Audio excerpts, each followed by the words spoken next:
दोस्तों, एक तरफ स्वामी अविमुक्तेश्वरानंद धर्मयुद्ध का ऐलान करते हैं, योगी सरकार को अल्टीमेटम देते हैं, कहते हैं 11 मार्च को लखनऊ में धर्मयुद्ध का शंखनाद करेंगे। तो दूसरी तरफ हालात ऐसे बदलते हैं कि योगी आदित्यनाथ, जो शंकराचार्य को कालनेमी बता रहे थे एक वक्त, बटुक ब्राह्मणों की पिटाई पर पुलिस वालों को, अधिकारियों को हड़काते हुए नजर आते हैं। तो क्या 24 घंटे के भीतर हालात बदल चुके हैं? करेंगे बात। नमस्कार, मेरा नाम हिमांशु मिश्रा है, आप देख रहे हैं 4 PM न्यूज नेटवर्क। दोस्तों, माघ मेले में मौनी अमावस्या के दिन शंकराचार्य के साथ में जो कुछ भी दुर्व्यवहार हुआ वो खिस्ता खिस्ता धर्मयुद्ध पर आ गया है। योगी सरकार पूरी तरीके से फंस चुकी है। इस बीच शंकराचार्य ने जो ऐलान किया है, सबसे पहले वो देखिए। बीते रोज ज्योतिर्मठ का जो ऑफिशियल एक्स हैंडल है, उसकी तरफ से प्रेस विज्ञप्ति दी गई और कहा गया अब होगा गो प्रतिष्ठा धर्मयुद्ध का शंखनाद। 30 दिनों की निष्फलता के पश्चात 11 मार्च को लखनऊ में धर्मयुद्ध के शंखनाद की घोषणा।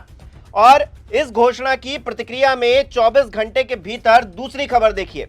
योगी ने बटुक से मारपीट करने पर पुलिस को फटकारा, बोले दोबारा शिकायत ना मिले। काशी विश्वनाथ मंदिर में सिपाही ने बाल खींचे थे। खबर में अंदर लिखा है, सीएम योगी 2 दिवसीय वाराणसी दौरे पर हैं। पहले दिन रविवार को उन्होंने सर्किट हाउस में बैठक की। इस दौरान उन्होंने काशी विश्वनाथ मंदिर में बटुक के साथ मारपीट को लेकर अफसरों को फटकार लगाई। नाराजगी जताते हुए कहा, दर्शनार्थियों के साथ पुलिस को दुर्व्यवहार नहीं करना चाहिए, यहां दुर्व्यवहार की भी शिकायत नहीं मिलनी चाहिए। दरअसल 27 फरवरी को काशी में बाबा विश्वनाथ धाम के गेट पर सिपाही ने एक बटुक को पीट दिया था। सिपाही ने उसे 3 थप्पड़ मारे थे, फिर दरोगा ने उसके बाल खींचे थे और धक्का देकर बैरिकेडिंग के पीछे कर दिया था। उसे लाइन में लगने नहीं दिया गया था। ये खबर जब निकलकर सामने आई, हमने भी आपको दिखाया था कि किस तरह से काशी में सिपाही ने बटुक को पीटा, बाल खींचे, विश्वनाथ मंदिर के गेट पर थप्पड़ जड़े, दर्शन नहीं करने दिया, महिला पत्रकार से भी बदसलूकी की गई। ये सब घटना हुई। तो उसके बाद में जब सीएम योगी आदित्यनाथ पहुंचते हैं वाराणसी, वहां पर पुलिस वालों को हड़काते हुए नजर आते हैं, अधिकारियों को चेतावनी देते हुए नजर आते हैं। तो क्या योगी आदित्यनाथ किसी दबाव में ये काम करते हुए नजर आते हैं? क्योंकि बटुक ब्राह्मणों के साथ में प्रयागराज में भी तो दुर्व्यवहार हुआ था, वहां पर तो योगी आदित्यनाथ कुछ नहीं बोले। और अब तक, जी हां, अब तक कोई भी एक्शन पुलिस वालों पर नहीं लिया गया है। प्रयागराज प्रशासन का एक भी व्यक्ति इसके लिए जिम्मेदार नहीं ठहराया गया है। जिस तरह से तस्वीरें भास्कर ने हमारे सामने रखी, हर किसी ने देखा कि बाल खींच खींच कर बटुक ब्राह्मण को पीटा गया, लेकिन उस मामले पर योगी आदित्यनाथ कालनेमी बताते हुए नजर आए शंकराचार्य को। और जिस तरह से डेप्यूटी सीएम पहले केशव प्रसाद मौर्य और उसके बाद में ब्रजेश पाठक ने जिस तरह से मोर्चा खोल रखा है, वो अपने आप में सियासी पारा वैसे ही चढ़ा रहा है। तो ऐसे में योगी आदित्यनाथ के जो सुर बदले हैं, जिस तरह से उन्होंने अधिकारियों को फटकार लगाई है, पुलिस को फटकार लगाई है कि ऐसा कोई भी मामला दोबारा सुनने में नहीं आना चाहिए, किसी भी बटुक ब्राह्मण के साथ में या फिर जो दर्शन करने लोग आ रहे हैं उनके साथ में कोई भी दुर्व्यवहार की खबर आई तो आपकी खैर नहीं है। ये क्या दर्शा रहा है?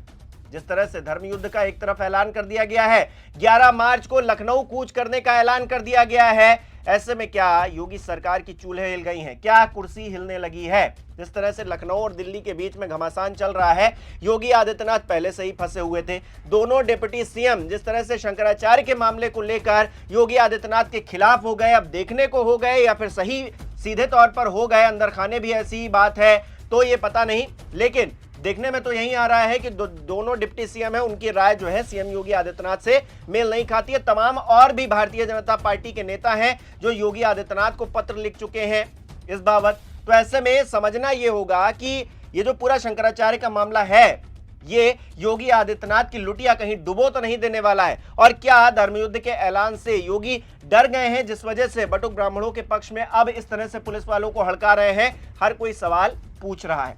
दोस्तों, आज सत्ता की आंखों में आंखें डालकर पत्रकारिता करना मुश्किल हो गया है। हम पर मुकदमों से लेकर चैनल को बंद कराने तक का दबाव बनाया जा रहा है।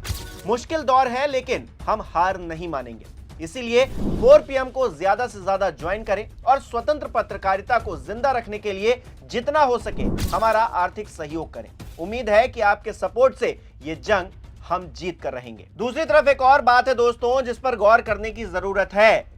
भारतीय जनता पार्टी को बीफ एक्सपोर्ट करने वाली कंपनी 30 करोड़ का चंदा दे रही है। जी हां, पिछली बार से 15 गुना ज्यादा चंदा अगर दे रही है तो योगी आदित्यनाथ गौ माता को न्याय कैसे दिला पाएंगे? क्योंकि शंकराचार्य तो कह रहे हैं ये पूरा जो युद्ध है, जो धर्म युद्ध चल रहा है, वो शस्त्रों के आधार पर नहीं होगा। जी हां, यहां पर किसी के मार काट खून बहाने की बात नहीं हो रही है, ये विचारों की बात है, ये न्याय दिलाने की बात है, गौ माता की बात है, सनातन की बात है, हिंदू धर्म की बात है।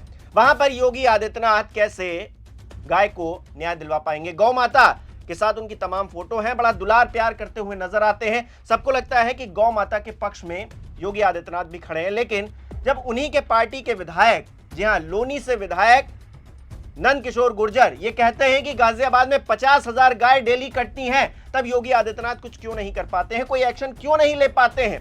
क्या आंख में आंख मिलाकर उस विधायक की बात कर पाएंगे योगी आदित्यनाथ? उधर हम ब्रजेश पाठक को देख रहे हैं कि लोनी जाते हैं, वहां के विधायक की तारीफों के पुल बांधते हैं, तो ये क्या इशारा करता है? और अब जब धर्म युद्ध का ऐलान कर दिया गया है, तो फिर क्या हालात बनेंगे? आने वाले 9 दिन बहुत ज्यादा क्रूशियल रहने वाले हैं।